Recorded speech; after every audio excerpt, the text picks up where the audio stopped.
आजकल हमारे नवरात्र चल रहे हैं, यानी माँ शक्ति की उपासना के दिन हैं। और इन 9 दिनों में हम माँ के अलग अलग 9 रूपों की पूजा करते हैं।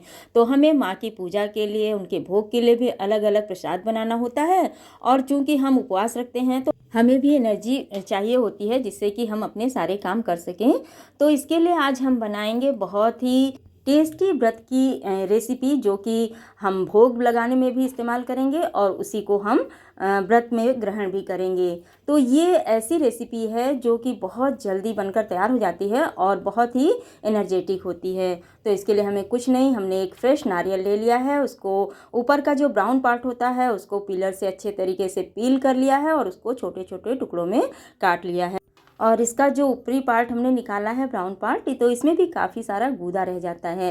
तो इसको फेंकने की ज़रूरत नहीं है, इसमें को हम चटनी में इस्तेमाल कर सकते हैं। तो यहाँ पर लेंगे हम एक ग्राइंडिंग जार और इस जार में ट्रांसफ़र कर लेंगे अपने कटे हुए ये जो नारियल हैं, उसको हमें ग्राइंड कर लेना है। तो ये जो नारियल का हमने बुरादा तैयार किया है, ये दूध से भरपूर है। इसमें अपना नेचुरल फ्रेश दूध है, तो इसका इस्तेमाल हम अपनी रेसिपी में करेंगे। इसको निकालने की ज़रूरत नहीं है। और यहीं पर हमने मावा ले लिया है।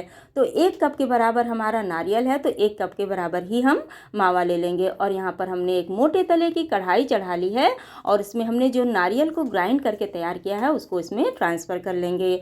और गैस की जो आंच है, गैस की जो हीट है, उसको हम लो टू मीडियम रखते हुए कम से कम 7-8 मिनट तक ये जो नारियल है इसको भून लेंगे। इससे क्या होगा कि भून लेने से थोड़ा सा इसका कच्चापन निकल जाएगा। वैसे नारियल में कच्चेपन का कोई वही नहीं होता है, नारियल तो हम कच्चा ही खाते हैं, बहुत टेस्टी होता है। लेकिन थोड़ा सा भून लेंगे तो इसका स्वाद और बढ़ जाएगा। तो हमने नारियल को 7-8 मिनट तक भून लिया है और इसको उसी कढ़ाई में एक साइड पर लगा देते हैं, क्योंकि हमारी कढ़ाई थोड़ी बड़ी है।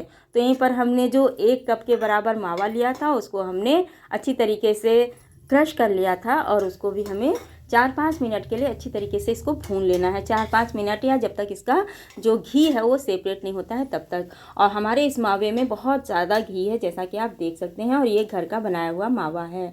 तो इस तरीके से हमारा मावा भी काफ़ी अच्छी तरीके से रोस्ट हो गया है। तो इसको भी कढ़ाई में एक तरफ हम साइड से लगा देते हैं।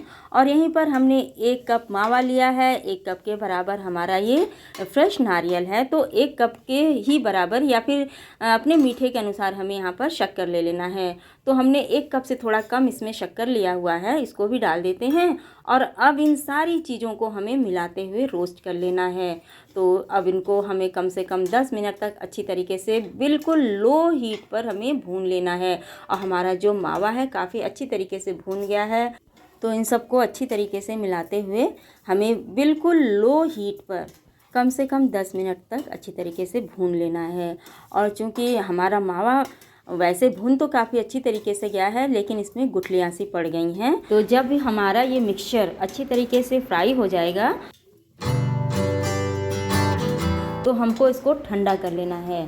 और जब हम इसको ठंडा कर लेंगे तो हमें इसको ग्राइंडिंग जार में डालकर ग्राइंड कर लेना है। और जैसा कि आप देख सकते हैं, ये इसमें अभी बड़ी बड़ी सी गुठलियाँ सी हैं, जिससे कि लड्डू हमारा नहीं बन पाएगा।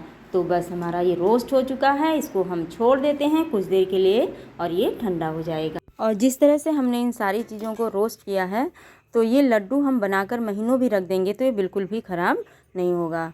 तो बस इन सब चीज़ों को ठंडा हो जाने देंगे और हमें बस कुछ नहीं करना है, एक ग्राइंडिंग जार में ट्रांसफ़र करना है और ग्राइंड कर लेना है। तो इससे क्या होगा कि ये सारी जो नारियल है, जो हमारा मावा है, कुछ गुठलियाँ सी पड़ गई हैं, और जो शक्कर है बहुत अच्छी तरीके से पीस जाएगा और बिल्कुल एक सार हो जाएगा। तो इस तरह से हमने इन सारी चीज़ों को पीस करके तैयार कर लिया है। और थोड़ा जब ये गुनगुना सा ही हो, बिल्कुल ठंडा बिल्कुल भी नहीं होने देना है, नहीं तो लड्डू नहीं बन पाएगा। तो गुनगुने में ही बिल्कुल हमें थोड़ा थोड़ा करते हुए, बड़ा छोटा जैसा भी हमें लड्डू पसंद है उस तरह से हमें लड्डू बना लेना है। और इसको चाहें तो ऐसे भी खा सकते हैं, लेकिन लड्डू बना लेंगे तो बच्चे भी हैं तो एक लड्डू उठाएंगे और खा लेंगे। तो इस तरह से खाना आसान है, नहीं तो बच्चों को तो इस तरह की चीज़ें खिलाना बड़ा मुश्किल ही होता है। तो हमारा लड्डू बनकर तैयार हो गया है।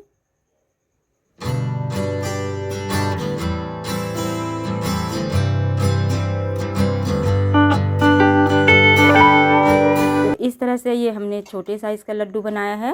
ये छोटे साइज़ के लड्डू बच्चों को दे देंगे तो बच्चे इसको ख़त्म कर देंगे और ख़राब भी नहीं करेंगे।